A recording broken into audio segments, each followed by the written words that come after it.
News Kannada ವಾಹಿನಿಗೆ ಸ್ವಾಗತ. ಇಡೀ ದೇಶದಲ್ಲಿ ನಂಬರ್ 2ರ ಸ್ಥಾನದಲ್ಲಿ ಇರುವಂತಹ ಹಿರಣ್ಯಕೇಶಿ ಸಕ್ಕರೆ ಕಾರ್ಖಾನೆ 590 ಕೋಟಿ ಸಾಲ ಮಾಡಿಕೊಂಡು ದಿವಾಳಿಯಾಗಿರೋ ಹಿನ್ನೆಲೆ ಖಾಸಗಿ ಜನರಿಗೆ ನಡೆಸುವುದಕ್ಕೆ ಕೊಡುವುದಾಗಿ ಮಾಜಿ ಸಂಸದ ಹಾಗೂ ಡಿಸಿಸಿ ಬ್ಯಾಂಕ್ ಅಧ್ಯಕ್ಷ ರಮೇಶ್ ಕತ್ತಿ ಹೇಳಿದ್ದಾರೆ. ಹಿರಣ್ಯಕೇಶಿ ಸಕ್ಕರೆ ಕಾರ್ಖಾನೆಯ 68ನೇ ವಾರ್ಷಿಕ ಸರ್ವಸಾಧಾರಣ ಸಭೆಯಲ್ಲಿ ರಮೇಶ್ ಕತ್ತಿ ಮಾತನಾಡಿ, ಸರ್ಕಾರದ ಕೆಲ ನಿರ್ಣಯಗಳಿಂದ ಮತ್ತು ಇಥೆನಾಲ್ ಬೇಡಿಕೆಗೆ ಬ್ರೇಕ್ ಬಿದ್ದಿರೋದ್ರಿಂದ ಮತ್ತು ಹಲವಾರು ಅಡಚಣೆ ಉಂಟಾಗಿರೋದ್ರಿಂದ ಕಾರ್ಖಾನೆ ಮೇಲೆ ಸಾಲ ಆಗಿದೆ ಅಂತ ರಮೇಶ್ ಕತ್ತಿ ಒಂದು ಕಡೆ ಹೇಳಿದ್ರೆ, ಮತ್ತೊಂದು ಕಡೆಗೆ ಸಕ್ಕರೆ ಕಾರ್ಖಾನೆ ಆಡಳಿತ ಮಂಡಳಿಯ ಅಂಧ ದರ್ಬಾರ್ ನೋಡಿ ರೈತರು ತೀರಾ ಬೇಸರ ವ್ಯಕ್ತಪಡಿಸಿ ಸಾಲ ಆಗಿರೋ ಬಗ್ಗೆ ತನಿಖೆಗೆ ಕೆಲ ರೈತರು ಒತ್ತಾಯಿಸಿದ್ರು. ಇನ್ನು ಸಭೆ ಮುಗಿದ ಮೇಲೆ ಕಾರ್ಖಾನೆ ನಾವು ಲಾಭದಾಯಕ ಪರಿಸ್ಥಿತಿಯಲ್ಲಿ ನಡೆಸ್ತೀವಿ ಅಂತ ಹೇಳಿ ತನ್ನ ವಶಕ್ಕೆ ಪಡೆದಿರುವ ಕಾರ್ಖಾನೆ ಈಗ ಕತ್ತಿ ಸಹೋದರರು ದಿವಾಳಿ ಮಾಡಿದ್ರು ಅಂತ ರೈತರು ಗುಸುಗುಸು ಚರ್ಚೆ ಮಾಡುತ್ತಾ ಕಣ್ಣೀರು ಸುರಿಸುತ್ತಾ ಹಿಡಿ ಶಾಪ ಹಾಕಿದ್ದಾರೆ. ಅಷ್ಟೇ ಅಲ್ಲದೆ ಇಲ್ಲಿ ಅನ್ಫಾರ್ಚುನೇಟ್ಲಿ ಅಂದ್ರೆ ಕಾರ್ಖಾನೆಯ ಅಧ್ಯಕ್ಷ ನಿಖಿಲ್ ಕತ್ತಿ ಸಭೆಯನ್ನ ಉದ್ದೇಶಿಸಿ ಮಾತನಾಡುವುದು ಬಿಟ್ಟು ರಮೇಶ್ ಕತ್ತಿ ಯಾಕೆ ಮಾತನಾಡ್ತಾರೆ ಅನ್ನೋ ಚರ್ಚೆ ಕೂಡ ನಡೆದಿದೆ. ಪರಿಸ್ಥಿತಿ ನಿರ್ಮಾಣ ಆಗಿದೆ.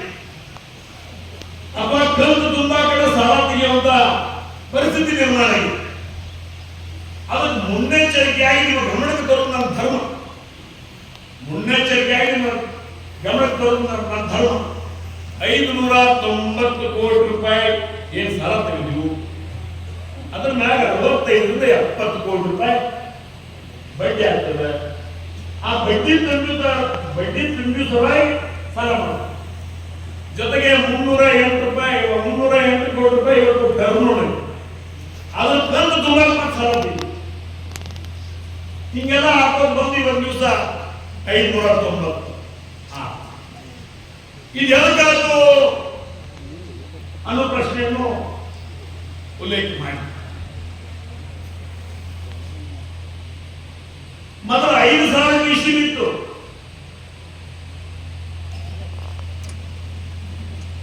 ಇವುಗಳು 5,000 ಇಷ್ಟು ಬಿತ್ತು.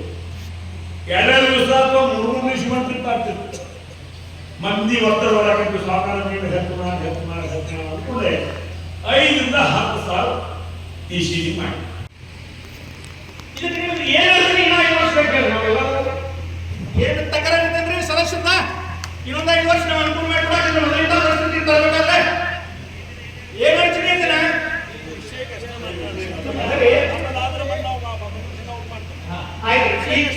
ಈಗ ನೋಡ್ರಿ ಅದ್ರದವ್ರು ಸ್ಪಷ್ಟೀಕರಣ ಕೊಡ್ಬೇಕಾದ್ರೆ ಯಾರು ಜವಾಬ್ದಾರಿ ಸ್ಟ್ಯಾಕ್ ಲಾಸ್ ಆಯ್ತು, ಯಾರು ಹಾಕಿದ್ರು, ಏನಾದ್ರು ಅದನ್ನು ಸ್ಪಷ್ಟೀಕರಣ ಮಾಡಿಕೊಡ್ಬೇಕು.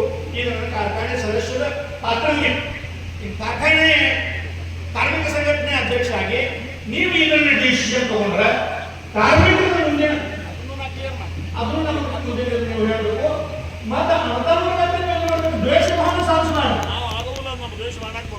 ಇಲ್ಲ ಬಂದಿದ್ರೆ ಬರುದಿಲ್ಲ. ಯಾಕಂದ್ರೆ ನೀವು ಸಂಘಟನೆ ನೀವು ಸಂಘಟನೆ ನಾವೇ ನೀವು ದ್ವೇಷ ಭಾವನೆ ಮಾಡ್ತಾರೆ. ಏನ್ ಮಾಡ್ತಾರೆ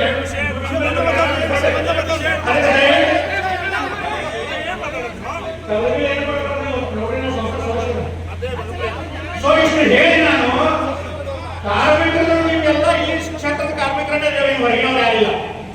ಅದಕ್ಕೆ ದಯವಿಟ್ಟು ಕಾರ್ಮಿಕರ ಬದ್ಧತೆಯನ್ನು ಕಾಪಾಡೋದು ಅವ್ರ ಕರ್ತವ್ಯ. ಈರ್ಷೆ ಭಾವನೆ ಮಾಡಬೇಡ್ರಿ. ಯಾರು ಇಷ್ಟ ಹೇಳಿ ನಾನು ಮಾತು ಮುಗಿಸ್ತೀನಿ. ಅವ್ರಿಗೆ ಏನ್ ಬೇಕಾದ್ರೆ ಸರ್ಕಾರ ಕೂಡ ನಾವು ಯಾವತ್ತೂ ತಯಾರಿಲ್ಲ. ಯಾವಾಗ ತಾಜಾ ಸುದ್ದಿಗಾಗಿ ಎಂಟಿವಿ ನ್ಯೂಸ್ 24x7ಗೆ ಸಬ್ಸ್ಕ್ರೈಬ್ ಮಾಡಿ ಮತ್ತು ಬೆಲ್ ಐಕಾನ್ ಅನ್ನು ಒತ್ತಿ. ತಪ್ಪದೇ ಲಿಂಕ್ ಶೇರ್ ಮಾಡಿ.